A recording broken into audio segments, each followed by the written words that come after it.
What's up, everybody? It's the Alex Leak and Friends NFL podcast, back for another week. I'm your host, Alex Leak. I got Gavin with me. Hello. And we've got plenty to talk about. The NFL season right around the corner. Tomorrow night, the NFL regular season kicks off. Can't wait. And we've got a lot to talk about this week. So let's start with the biggest story of the week, the weekend.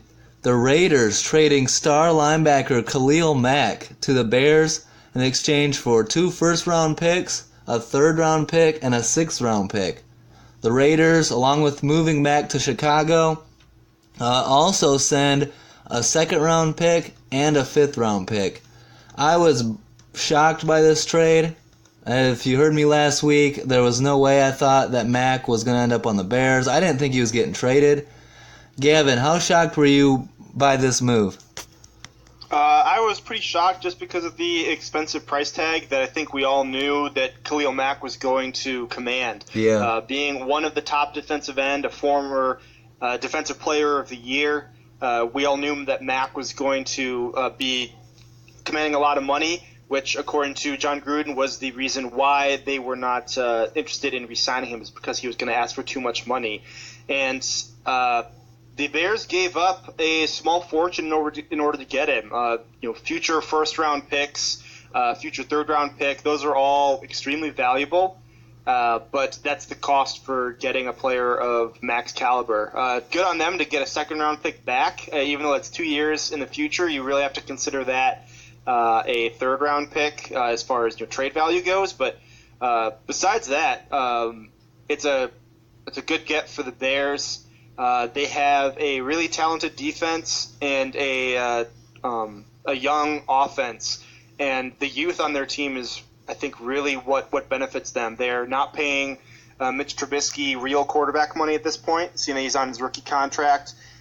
They've got some really young talent on their defense. They drafted really well. Guys like Leonard Floyd, Roquan Smith, Eddie Jackson, Adrian Amos. Sorry, not Eddie Jackson, but Adrian Amos is more the focal point. All these guys are really talented, showing a lot of promise. They've got some pretty good corners. And then so they can afford to pay Mack all this big money over the over the course of the next how long did they sign him for? 4 years? 6 years. 6-year extension, yeah. So they have a window now, and the success of their team really lies on the development of Mitch Trubisky, because once his contract is up, which gets a 5-year deal, he's in the second year, so they've got 4 years where they don't have to pay their quarterback real quarterback money, and that's a huge chunk of Mack contract. I don't know the specifics of that, whether they front loaded it or not in order to accommodate re-signing and keeping Mack, but the Bears defense is, on paper at least, looking like the Bears defense of a decade ago. Yeah, I 100% agree. I couldn't believe this trade when it happened. I was shocked. We gave up a lot to get him, but I'm all for it. You got to give up a lot to get a lot in return. Like Soyo said on the podcast last week, I think we were like 2 for 12 on hitting on our first-round picks the last couple of years. So this is I'm fine with it. Very rarely does a guy like Khalil Mack get moved. And after watching some tape on him, I mean, the guy's nasty. He's a violent pass rusher. Sometimes he'll get double and triple teamed and still get through him and get to the quarterback. So I'm really looking forward to seeing him, especially week 1 against Green Bay. I want to see how this linebacking core looks. I was ecstatic about Roquan to begin with, and you add Khalil Mack to that. I think no problem at all. The Bears can be a top 5 team next year, and it wouldn't surprise me if they could be the best defense in football, the best linebacking core in football, and to me the most valuable position on the field, especially on defense, is getting to the quarterback. And I've just been so sick and tired of Aaron Rodgers not getting any pressure on Rodgers, on Stafford. Now you got Kirk Cousins in the division. If ever there was a time for a need for a pass rusher like Khalil Mack, it's now. and so I love the get. I also, Gavin, what did you think about this? The Raiders throwing in, including a second-round pick in this. If I'm the Raiders, I want 2 firsts, a third, and a sixth, and I don't want to include that second. I would think that Matt could demand that. What do you think of the Raiders including a second-round pick in this trade? Yeah, that's a little bit surprising to me. I think that what might have been the cause of that is that everybody knew that Mack was going to be traded. And anytime you're in a situation where the team knows or other teams know that you're trying to trade a player of that caliber, you're going to end up giving some things away. If it was a while ago, I want to say 2007, 2008, about 10 years ago, a similar trade happened where Jared Allen was traded from the Chiefs to the Minnesota Vikings. And if you look at what they gave up, the Minnesota Vikings gave up 1 first-round pick and 2 third-round picks. Wow. And I think that Mack might be a little bit better than Jared Allen was at that point in his career. And so I think that 2 first-rounders and a third, and then also getting back a second might be relatively even. So I don't think that it's that absurd when players of this caliber typically don't get traded. So this trade from 10 years ago might be the closest thing we have to compare a pass rusher, which is what Mack and Allen both are. So I think it might be even a little bit pricier. But like I said, I think Mack's a little bit better player than Allen was back then. So I think that works out.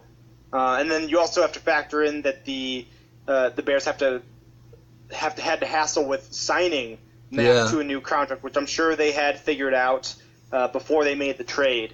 But that's another headache that the Chicago front office had to handle before, or even after they signed, to make sure that they didn't give up these all these picks and all of this draft capital for a 1-year rental. Yeah, I was happy to see them sign him as soon as they did. And yeah, I don't want it to be a 1-year rental. You get a guy like this, you want to lock him down for as long as possible. Upon acquiring Khalil Mack, the Bears lock him down with a 6-year, $141 million extension. Total value of his contract now sits at 7 years, $155 million, with $90 million guaranteed, making him the highest paid defensive player in NFL history. I had a couple people on social media say that they thought that $90 million guaranteed is too much for a non-quarterback, and the 2 first rounds as well. And like I said before, I think in a division with Cousins, Stafford, and Rodgers, you got to get a pass rusher, and it's a lot to give a guy, but if you don't doubt it, watch the film or watch games this year. Khalil Mack is nasty. He's the best pass rusher next to Von Miller. He's violent. He's almost unblockable. And the thing that I like most about him is when he hits the quarterback, he's very ball awareness. He knows how to strip the ball out. He's always going for not only the sack, but a strip sack. And, he wants the fumble recovery as well. And so I'm excited. As a Bears fan, I couldn't be happier. Too much for a non-quarterback. I say no. What do you say, Gavin? It's a lot of money, but if you look at what Aaron Donald was signed for just the day before, it's just over, which is, I think, to be expected. I think that the Bears probably wish they could have gotten this deal done 2 days earlier. They probably could have got him for a little bit cheaper, just because any star player that gets signed has to be signed for just a smidgen more than the guy right before him. But as I stated before, they're not paying their quarterback money. Yeah, that helps. You can afford to pay. It's typically the quarterback, but any team can afford to pay one guy quarterback money and remain competitive unless you have, a really cheap and solid core around him. Which the defensive side of the Bears team is relatively cheap, relatively young, and has potential to be really talented and a really, really stout defense, especially if their guys can stay healthy. So I think that this move definitely makes sense for the Bears. They get him. They're paying him a lot of money, but they can afford to do that for another 4 years until Trubisky's due his next contract, and it'll be interesting to see how that plays out. But definitely a smart move for the Bears, and as a Lions fan, makes me cry a little bit inside. Yeah, I mean, I want to say the NFC North might be the toughest division in football. It just keeps getting better. One of the guys that was critical of this move was Mike Greenberg, ESPN's Greeny from Mike and Mike, formerly Mike and Mike, and I think that he was just mad because his Jets didn't get the star player. I know that they were rumored to get him, but he said he would never pay that much. I look at it like this: you get a guy, Khalil Mack in his prime. He's 27 years old. He's a former Defensive Player of the Year, and he's had at least 10 sacks in each of the last 3 seasons. So, go get him, and I'm happy we got him. Yeah.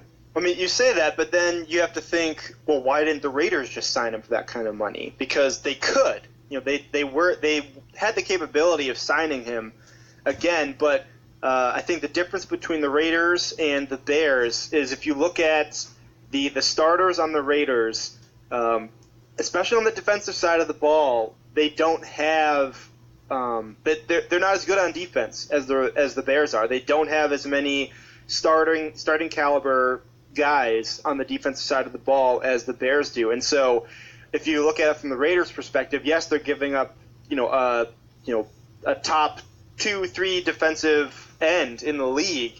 But they can now take this money that they would have been paying him, and this year there's not really one out there to give that to. But next year, in the free agency, they now have $22 million that they have in their cap that they wouldn't have before, and they probably can't get someone of Mack's caliber. I mean, it'd be kind of ridiculous if they tried to sign somebody for that kind of money because you had Khalil Mack.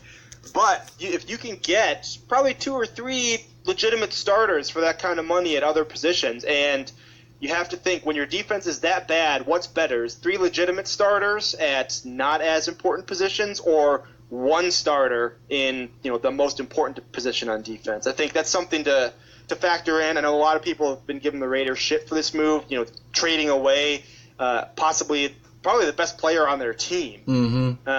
But I think that the move does make sense for the Raiders because of the situation that they're in.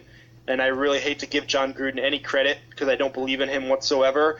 But I do think that it was the right move to trade him away. Well, I think one aspect about this from the Raiders' perspective, I mean, I can see where you're coming from. I think that I was in the belief, and I think a lot of people were in the belief, that once they got Gruden, the Raiders were all in for this year and trying to win the Super Bowl. And this trade definitely makes a point that they're not, that they're looking to kind of rebuild that defense possibly next year. They're going to have 2 first-round picks come in. They got freed up money from not having Mack. So I agree with you that the Raiders are looking to kind of transition. The one thing that I would say is that Oakland fans don't have that kind of patience. They're trying to win now because they know the team's on the way out, on the way to Las Vegas. And the other thing is that from everything that I've heard is Mack is such a team leader or a locker room guy. Everyone loved him. And this kind of move is kind of crazy in the fact that maybe Gruden could lose the locker room that quickly into his thing. I mean, it's a crazy trade for, like, John Gruden gets his 10-year, $100 million contract, and before they've played a single game, they've already gotten rid of their best player. So it makes sense maybe in a football move if you're looking towards future years, but in my opinion, the locker room might not see it that way, and so we'll see how they adjust. I know that Bruce Irvin and Derek Carr reacted crazily, reacted on Twitter. They couldn't believe it. Both said, no way. Bruce Irvin said, no fucking way that we just got rid of our best player. It was a tough weekend for the Raiders on social media. Gruden was just getting hammered. Going into it, the Raiders radio broadcaster and former left tackle Lincoln Kennedy insisted Mack wouldn't be traded. Once the trade went down, the whole team and their fan base was in shock. In late July, I don't know if you remember John Gruden saying to some fans, quote, "We're going to find a way to get Khalil Mack back. You'll see," end quote.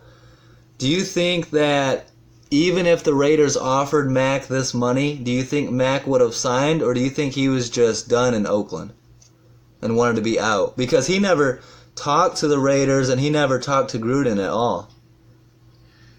Yeah, it's hard to say what his motives were, but I could see him feeling disrespected by the team, seeing that he had never spoken to Gruden, and he's got to know that he is, if he's not the best player on his team, he's one of the best players on his team, and definitely the leader of that defense. Yeah. And for a new coach to come in and to not have even spoken to you when you're a player of Mack's caliber, that's a little strange. This is one thing I really think that Gruden screwed up on, is how he handled the Mack situation. But honestly, he's kind of just made a mess of their whole front office of over the months that he's been in charge. But that's a whole different situation. That's topic of conversation. But yeah, I lost my train of thought there. I'm going to give you a couple quotes here, and I just want to hear your reaction to them. 9-time All-Pro and former Browns left tackle Joe Thomas on the move. Quote, "The Raiders have been extremely foolish in giving away a future Hall of Famer in his prime at the most important position on the defensive side of the ball. This trade perfectly sums up the NFL's current overvaluing of draft picks." Do you think the NFL overvalues draft picks like that?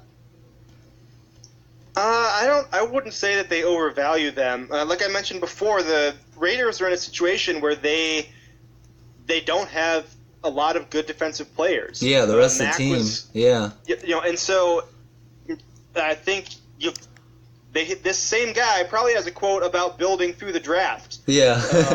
That's absolutely true. This is why the Bears can afford to make this trade for Mack and actually make themselves a contender, and not just making a big splash in free agency, or with trade and signing a big name guy.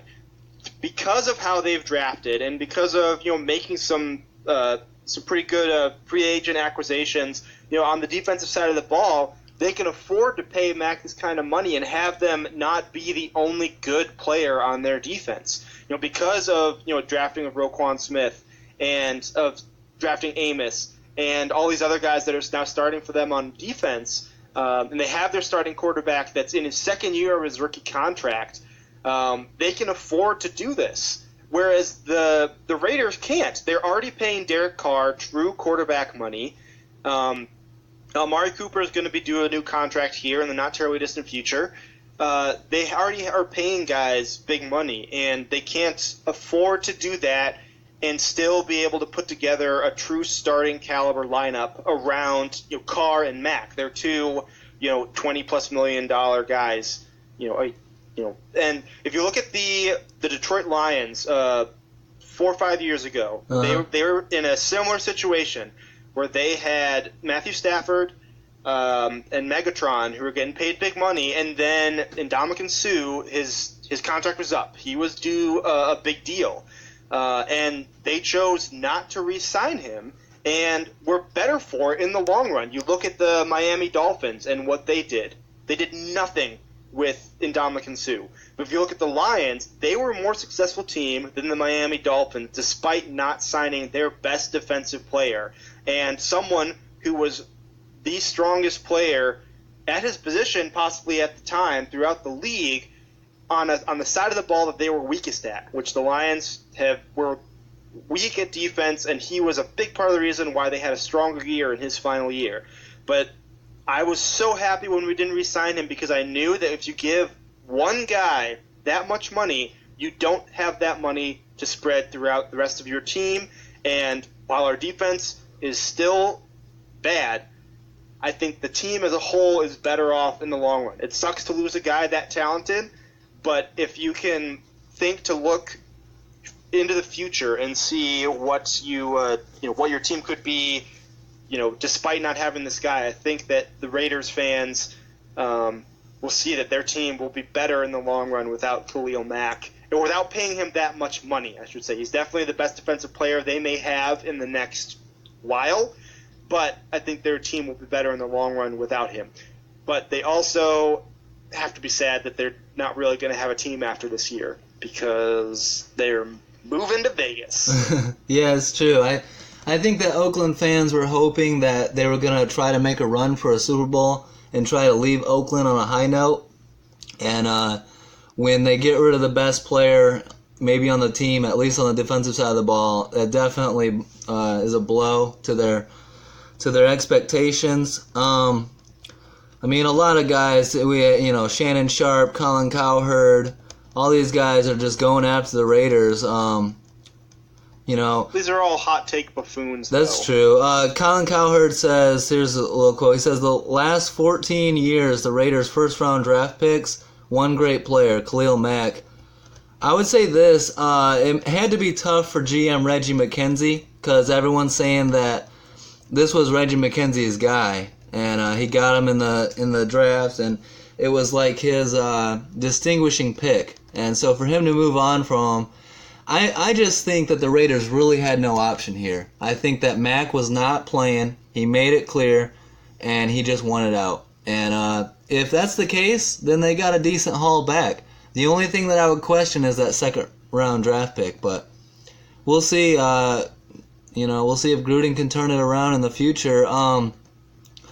What about this, though? All right, people are criticizing Gruden of the Mack deal. This might be a little bit more justified.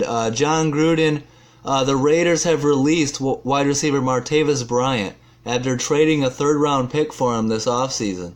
Bryant, coming off a one-year suspension for substance abuse, is getting suspended again for substance abuse. He's unlikely to return to the league anytime soon, and it's really sad to see such a great wide receiver talent not be able to perform on the field or stay on a roster. What do you think about this? Most importantly, giving up a third round to go after a guy who everyone knew had off-the-field issues coming into it. Yeah, this, I think, is the biggest blow to John Gruden's offseason so far. As big as a disaster as losing a player of Mack's caliber was, to the fan base, I think giving up a third-rounder for... Nothing, pretty much. For a couple, 2 months maybe, of having him on your team that's just, there's no coming back from that. I think this is just another example of how Gruden has really messed up because I feel like when you're paying someone $10 million a year, they better be involved in the personnel side more than a typical coach. He isn't a GM, doesn't have those responsibilities, much like Andy Reid did for so long. But he also was responsible for shipping off Marquette King, one of the best punters in the league, earlier this year because he didn't like his celebrations. And then he goes to a division rival. And he goes to a division rival. That just is insult to injury for Oakland fans. I said when Gruden got hired that I thought it was a bad move and that he wasn't going to be nearly what a lot of people were expecting him to be. But I didn't see this front office dumpster fire that's come about ever since he's been signed on as coach. This is a really, really bad start, and so they do have an extra first-round pick next year, and that's really good because they don't have a second or a third. So, I've been on record. You heard me last year on the podcast multiple times. I'm a big Martavis Bryant fan. Last year I said that if I was the Bears, I would have traded for him at the deadline. I'm eating my words now. Martavis Bryant, such a great talent, but just can't get his head right, can't get it done. What do you make on Martavis? Yeah, it's a real shame. It's always frustrating and disheartening to see someone that has shown a lot of promise and a lot of talent kind of throw their life away to an extent because of, especially for something like this substance abuse. If it's, I'm assuming that it's marijuana that he's dealing with. If it's anything like his previous issues, we saw this with Josh Gordon. He comes into the league. He comes in the a supplemental draft, gets picked up by possibly the worst team in the NFL, and then proceeds to lead the league in receiving yards while only playing 14 games.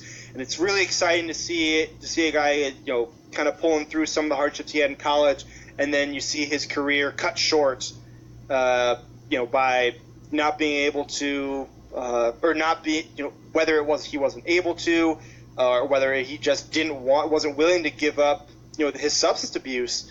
Is really disheartening. It's really good to see Josh Gordon coming back, and I'm excited to see him and hopefully a full year at the Dog Pound, and hopefully Martavis Bryant can get his act together as well and be able to stick it out for a full team, for a full year with the team. It can't be. I know they said that it was because of competition that he was cut. But when you look at the receiving core there in Oakland, I have a really hard time believing that, because I've seen what this guy can do. I've seen him be a great talent and a great receiver for a team, and it's not like Derek Carr is a slouch. Absolutely. So, it's nice to see Gordon back. It looked like he was going to be out of the league, but somehow he's returned and hopefully has a good year. And I feel for Martavis, I think that, coming off a 1-year suspension, I don't know what the next step is, if it's 2 years or what, but good luck with that. It's going to be difficult for him to get back. The Raiders, some good news for Oakland fans. The Raiders do, however, acquire quarterback A.J. McCarron from the Bills in exchange for a 5th-round pick. So he'll be their backup. And then they also sign wide receiver Brandon LaFell to a 1-year deal, if that's any consolation for the Raiders. Mediocre signing. Yeah, definitely. The Rams, before the Mack deal, the Rams and star defensive tackle Aaron Donald finally come to an agreement on a contract extension. 6 years, $135 million, with $87 million guaranteed. He was the highest paid defensive player in NFL history for, a couple days or something like that? 24 hours. Yeah. But good to see Aaron Donald get the deal that he's been looking for in L.A. Yeah, really good to see him get this money.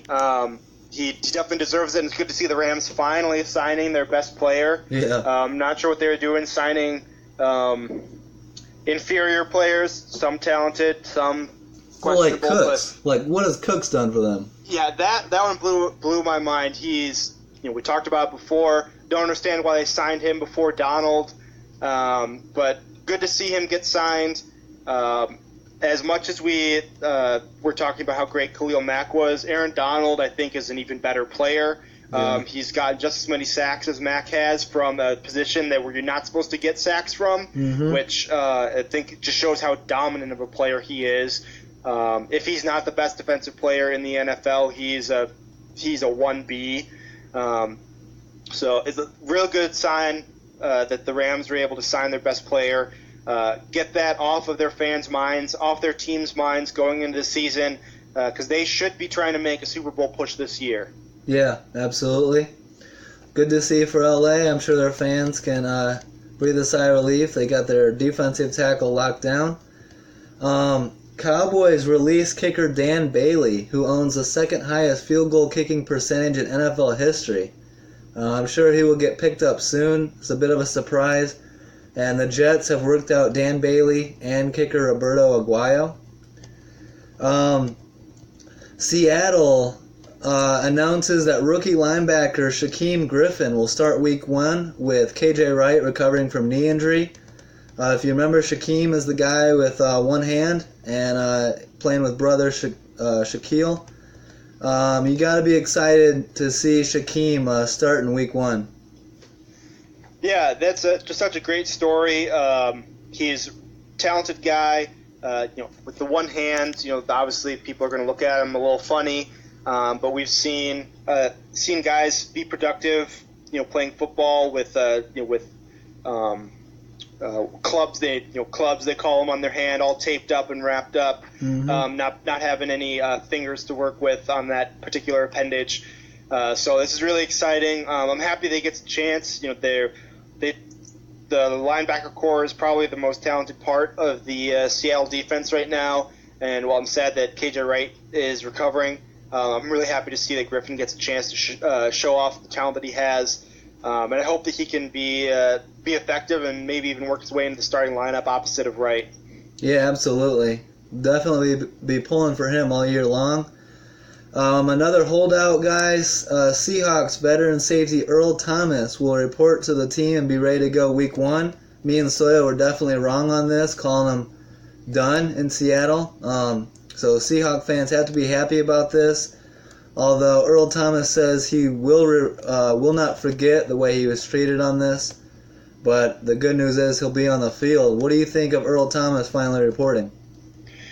I saw in a post that he had on, I believe it was Instagram, he essentially said that he's not going to forget the disrespect that he was shown by the team.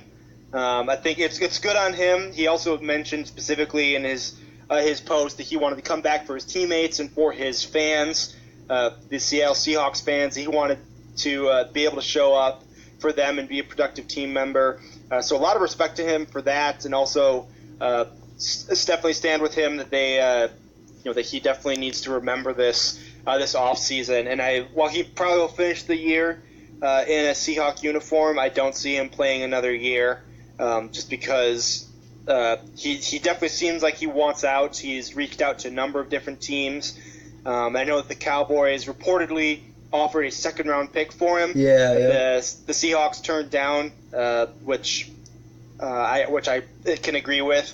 But they might be changing the tune mid-season when they're 1-6 and they know that he's going to be gone. They need to accumulate as much as they can for him. But is that a prediction?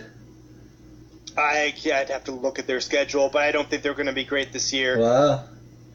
I still think they'll be decent. I think they'll be contending for a wild card, but maybe not. Oh man, no, I don't see that at all. It's all built on Russell Wilson, and I think that Russell Wilson at times has shown that he can be Superman. Remember last year with all the injuries they had, they were still competitive towards the end, still fighting for a playoff spot.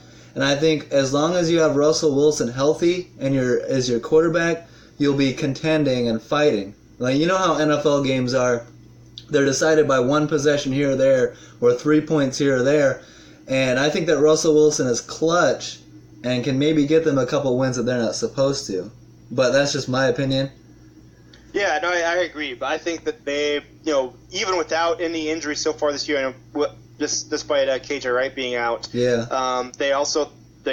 Richard Sherman is no longer there. Oh, man, they've lost so many guys on the defensive side of the ball. Yeah. Jimmy Graham is now gone, and while a lot of people, I think, are down on him just because he's not putting up the numbers that he did with New Orleans, he still hauled in 10 touchdowns last year. Wow. They also lost Paul Richardson. Yep. And so I think that Doug Baldwin right now is hurting. He's not 100%, and he said he probably won't be throughout the entire season. So I think that it's time for your boy Tyler Lockett to... Tyler Lockett needs to step up and finally live up to the talent that everyone's been hyping him up about over the last few years. But I think that the division they're in is too strong. That's the Rams and the 49ers, I think, are going to be good this year. Arizona's going to struggle, but I think that the Seahawks, they won't be, they're not going to go 4-12, but I don't see them making a real playoff run this year. And if they do, as you mentioned before, it'll all be on the back of Russell Wilson. Yeah. I said earlier, a couple podcasts ago, I think Russell Wilson could be MVP candidate this year. That's how much I believe in that guy. So we'll see.